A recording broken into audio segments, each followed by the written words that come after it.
الله الرحمن الرحيم الحمد لله رب العالمين وصلى الله وسلم على سيدنا محمد وعلى آله وصحبه أجمعين. الحمد لله وشكر لله. It seems that Ramadan is at the doors, and so we wanted to mention one or two things. Inshallah, Ramadan al-Abwab أردنا أن نذكر طرفا من أحكام الصيام. One of the things is that the fasting requires a niyyah and intention. And so the most precautionary in your religion is to take the Maliki position, that a single intention in Ramadan, i.e. probably tonight at Maghrib, after Maghrib, intend to fast Ramadan, the entire month of Ramadan, and then follow your madhab after that. Because if you oversleep or something and dawn comes, you've missed your intention in the Shafi'i madhab, if you didn't intend in the previous evening. And so if you make the Maliki intention, you'll at least have a fast that's valid on one of the madhabs.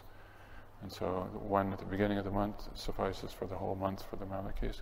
Everybody make this intention, just in case you don't come up with the intention somehow, or you sleep through something or something, just for it's a greater precaution in your deen. The Shafis, it has to be before Fajr, and Hanafis, I think it's before the Da'wat al-Kubra. Is that right? Yeah, that's what I understand.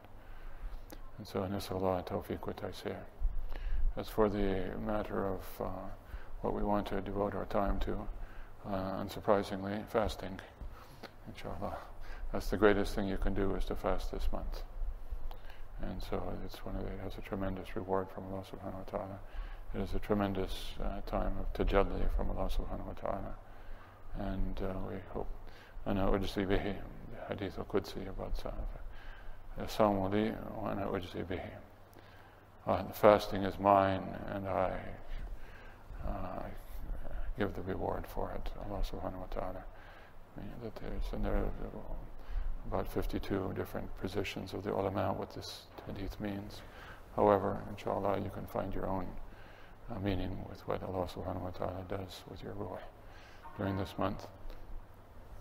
We would like everybody who has a family, and also people who don't have a family, to read, if you have a family, then read it aloud, books P, Q, R, and S from Reliance of the Traveler during this month. So everybody can review some of the things that are of importance, namely keeping your tongue in place. Some people, when they're fasting, all sorts of altercations break out, somebody fighting over, a place for their shoes in the masjid or something, and they're ready to take off their shirt over the matter. And because they're just not used to fasting, is the thing. And when you see people hooting and hollering at each other, don't pay the slightest attention, walk by. You're not supposed to even give them an audience or do anything. If you think you can have any effect, but it's not very easy to have an effect on somebody who's enraged. And so just ignore and turn your eyes away from the faults of other people and focus on your own faults. A lot of people going all over the place, some going from the west to the east and some from the east to the west, and in these days. And whoever wants to have tawfiq, success from Allah subhanahu wa ta'ala, to be their constant companion, whether they're anywhere in the east or west, they're the one that has continuous tawfiq is the one that has continuous tawbah. And so especially in Ramadan, this is a month when you can do a lot of good. Every one of us, despite all appearances, has some faults. As my skipper once said, I've never been wrong in my life except once when I thought I was wrong and it turned out that I was right. But as for the rest of us, there's a few things that we can work on, I'm sure, and that we need to make tawbah from. And so this is a good time to do it. A month of introspection, take a sober look at ourselves and repent and change from the things that were. If you're one of the people that even outward compliance with the Sharia, whoever comes to Allah with a little, Allah comes to him with much. For example, you're one of the people that likes to have the Niagara Falls wudu system, where you turn the faucet on full tilt and make the wudu in between times when it's streaming. Turn the amount of water coming out to about 50% of the usual. You'll find that you make your wudu just as good as you could with Niagara Falls, and so forth. So we have to get our deen together, and we don't have an unlimited time to do it. And so Ramadan is a good time because things are a little bit easier. As for the things that we can benefit from in Ramadan, the Quran comes to mind. Everybody should try to make sure that they have a khatam of the Quran within these times, within these days. It'll be over before you know it. And so to recite the Quran and look at a tafsir of some sort that explains to you the meanings, and see if you can figure out something that you couldn't figure out before. And look at all the attributes that Allah praises in the Quran, and try to realize those attributes and acquire them in yourself, and see what Allah loathes and what He destroys peoples for, and eliminate those from your soul and from your life and from your mind and from your heart. And so these are the things that we have to edit ourselves in Ramadan a little bit, and there'll probably be some free time. Improve your mind also. And so I usually recommend a reasonable or unreasonable book or two. And I mentioned before, for those who are kind of eggheads and intellectuals, you can understand something about what non-atheistic scientists think, or how they approach their science. In Rupert Sheldrake's The Presence of the Past. It's a book that is, I think it merits, especially for people that think that science has all the answers and religion doesn't have any, and there aren't too many of them in the Ummah, happily. But for these sorts of people, there are a lot of questions that are unanswered. And one of the biggest questions is, who is the Musawwir? Because DNA doesn't contain a plan, contrary to what people used to teach and think in the 1990s. It doesn't have a plan for making people look the way that they do, or anything else look the way that it does. All it has is plans for synthesizing certain proteins. As for where the form of everything comes from, this is a complete mystery. And so this is one of the things that the book devotes its attention to. And so you could understand something. You think of it as a way of understanding the name of Allah, al-Musawwir, the one who bestows forms. The science has no explanation for the most central reality. Why do they look the way that they do? It beats the daylights out of us. Nobody has an explanation. Not the mechanists, not the atheists, not the bloggers, and nobody. And so here's one scientist's approach to it. And he's a theist, interestingly. So, and this is one book that I can recommend. Also a book in general health, which is, I see the Ummah at the hospital, and they shouldn't be. This should be the healthiest Ummah of anybody in the world, and we're not. Go down and look at the people at Umrah and at Hajj, and what do you see? You see a lot of people that are really out of it, and they shouldn't be. And so there's an essay, and it has a lot of things that are wrong with it, but it has some good points also, and perhaps its good points are more than its bad. It's called How Not to Die. A rather ambitious title, perhaps, but actually it means How Not to Die Prematurely. How not to die, the titles, the chapters are How Not to Die of Diabetes, How Not to Die of Heart Disease, How Not to Die of Infections, and so forth and so forth. And so it's a good book, and the people can dig themselves out of the holes that they've got themselves into by following some of the suggestions. However, the doctor is a militant vegan, or however it's pronounced. And so anything that walks on 4 legs is a criminal ex definitio as far as he's concerned. And this is obviously a very silly idea animal foods are some of the most beneficial that there are. However, vegetarianism is a kind of starvation, and starvation helps a lot of people who are sick. The himya, a restrictive regimen, and so it can kind of fix people up from a lot of things that they're suffering from. But the book does have some interesting footnotes here and there, and a great deal of pseudoscience and other things that bolster veganism. However, it's reasonable.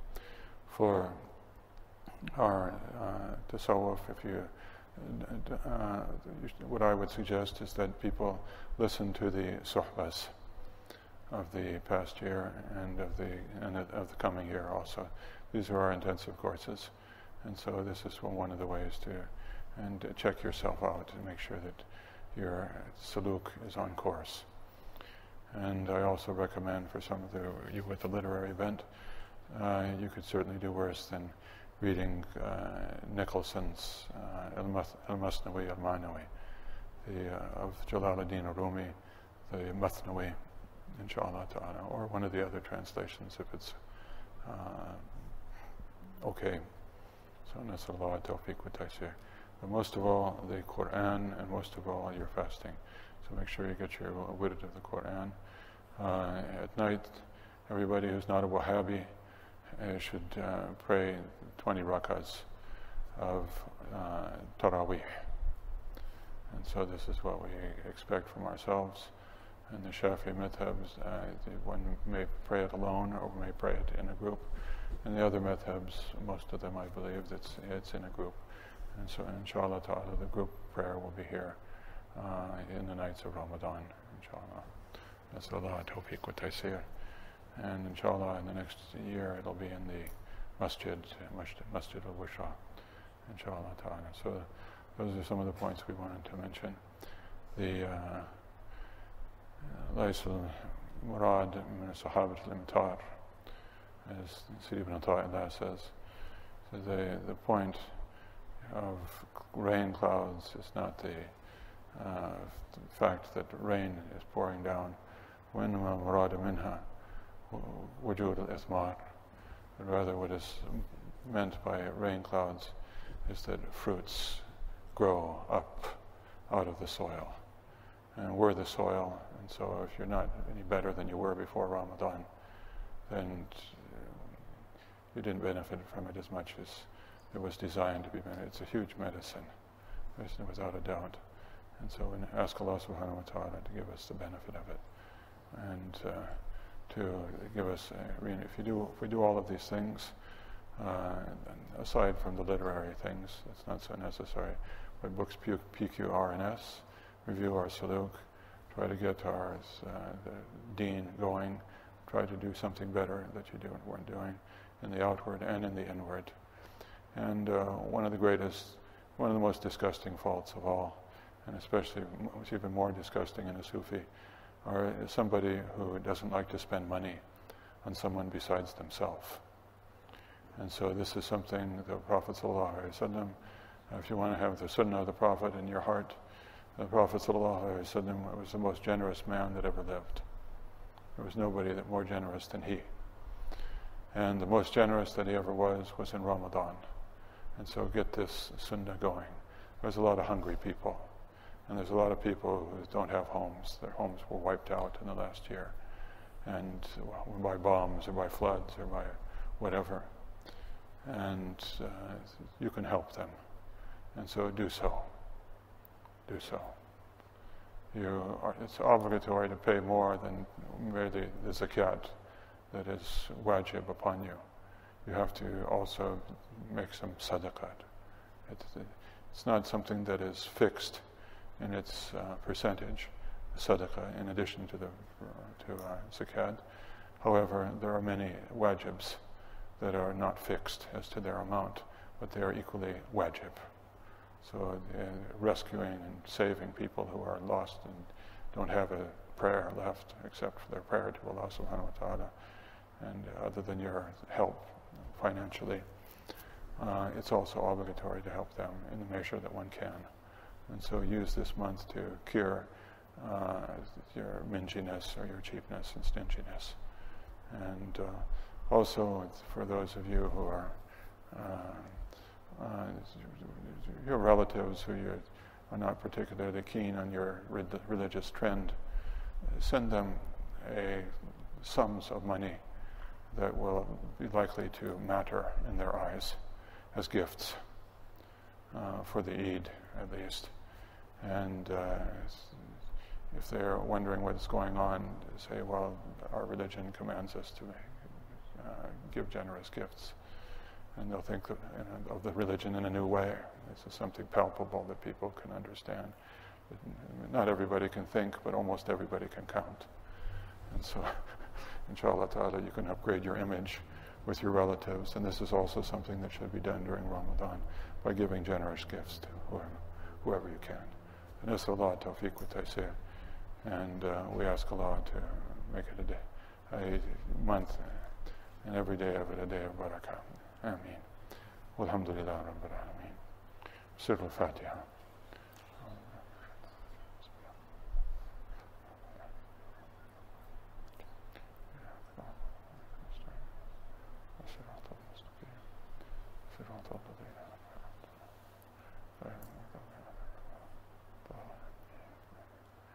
Walhamdulillah Rabbil Alameen.